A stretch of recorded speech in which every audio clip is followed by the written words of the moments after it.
Hey kids, this is Ivan. How you doing? It is August 1st, 2021, and it is the first day of RPG A Day 2021.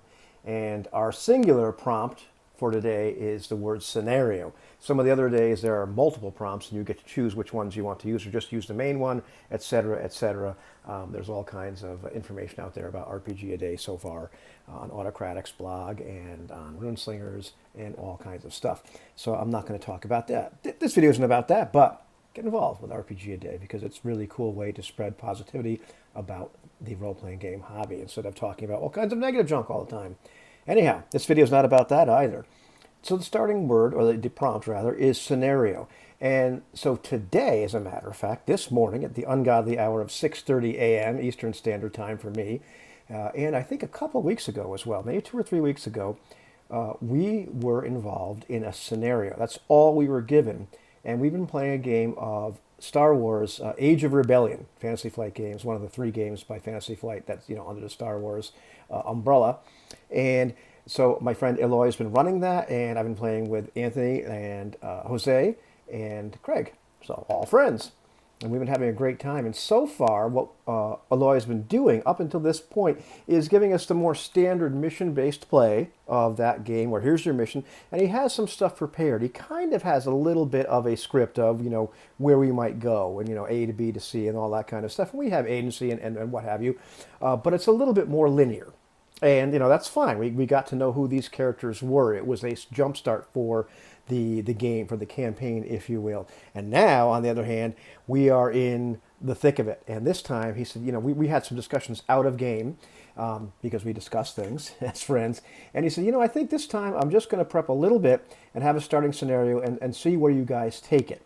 And so literally the scenario he gave us was, hey, there's the TIE Phantom program is happening, or at least they don't know what it's called, but they know there's a cloaking device that the Empire might have for small ships. And they've intercepted, they have some guy that's offered to pay some money to give you some information about where this might be taking place. And the idea is to steal the plans, get a copy of the plans, get a working prototype, get something to give to the rebel forces so they know what this thing is, or maybe even interrupt. And actually, I don't even think he said that. Just get us these plans at all costs, at any cost. And that was it. And then everything that happens in those games from that point on is us as players collaborating with the game master, deciding what we're going to do. He did have some facts created about the world, about our contact and about where the fellow might be and where this actual base is and what's really going on behind the scenes. But in terms of finding things out, in terms of what our plans became, besides just finding these plans, in terms of how we treated our contact, how we treated the various people around us, what we decided to do, things really snowballed. And there were a lot of failures and there were a lot of some great successes, but things got very, very complicated very, very fast. And so now 2 sessions in, we're in way, way deep and things have gotten a lot bigger. And that's really cool. And that's what can happen very often with just a simple starting scenario. Now, Anthony said something really important the other day as we were discussing all this, and he said it's a lot easier to do something like that when you already know the characters. It's a little tougher to start, bam, with 5 new characters or 4 new characters and a starting scenario, and you're not really sure who these people are, but we know who these characters are. Not only do we know who our own characters are, but we know who the other players' characters are because we've played with them, we've seen them. We all have a feel for who these people are, what they would do, what their motivations are, because we've lived inside them for a while. They've come to life. It's one thing to write some things down on a piece of paper and kind of have an idea of who your character is, but then there's another thing to see, like, what character actually emerges, how the relationships actually start to gel and form between the various characters in the group of players in the game.